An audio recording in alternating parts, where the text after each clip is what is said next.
It's now a trend on social media. Fibermaxing. Yeah. What actually is it? What is that? Okay, so this is an example. I'm not a TikTok guy. I've turned into my dad. But this is an example where TikTok actually is getting it right, which is shocking to me. The only issue is they're basically going hard. So like fibermaxing is where you're like cranking up your fiber as much as you can. And my thing is like, look, I do want you to increase your fiber intake because 95% of America is deficient in fiber. Like I do want you to address this issue. But when you crank it too hard all at once, you're setting yourself up for failure, right? You're not going to feel well. And then when you don't feel well, you're going to be like, oh, this fibermaxing thing was total trash. As a gut health doctor, what are the pros and cons of fibermaxing? The pro is that you actually have the audacity to address the issue that 19 out of 20 people are not addressing, which is fiber deficiency. And I think that fiber, like to contextualize fiber, this is the way that I would put it, and please feel free to push back if you feel otherwise. I see protein as being like, this is the elemental piece of muscle, right? This is the building block of muscle. And muscle is not just looking good and being strong. It's not just vanity. To me, muscle is a dominant metabolic organ, right? So I am 100% on board with like our need to build muscle. Yet at the same time, fiber is the longevity nutrient from my perspective. And the reason why is because not only do you get the gut microbiome in alignment, not only do you actually fix the gut barrier, because what comes from fiber is what you need to create those cells and piece them together, but also fiber basically transforms into short chain fatty acids, acetate, propionate, and butyrate, that have effects on your metabolism and specifically effects on your immune system. And so you're actually reducing inflammation directly. So basically like these three pieces, if the thesis is that we need to heal the gut microbiome, which repairs and restores the gut barrier, which basically suppresses the immune system and gets it into alignment, I'm saying to you that through prebiotic fiber, which is basically soluble fiber, you can achieve all three of those things in one move.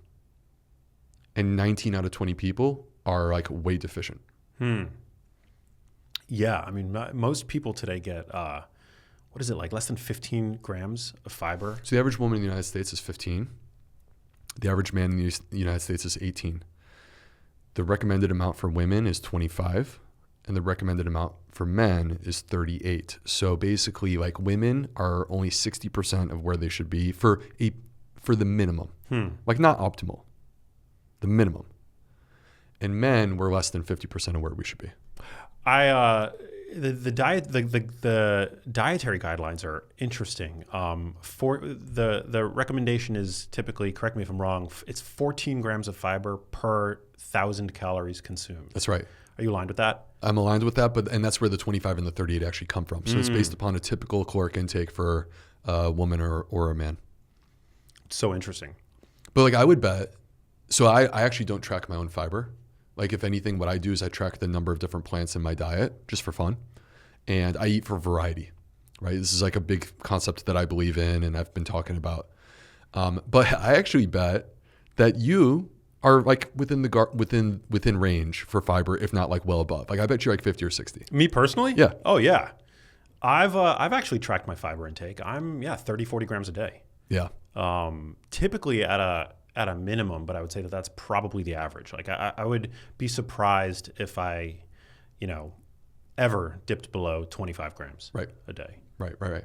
So yeah. So I think like if we want, it's important for people to hear that fiber and protein are not mutually exclusive choices. They're not in competition with each other. Hey man, I love hearing you say that. Because sometimes on social media, they do seem, it's like you're either in the protein camp or the fiber camp.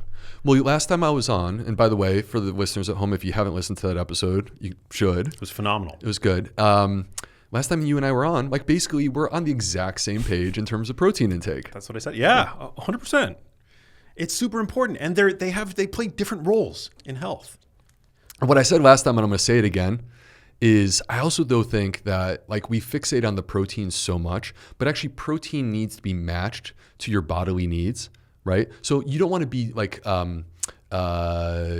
contextually deficient where you're working out, but you don't have enough essential amino acids to actually build your muscle.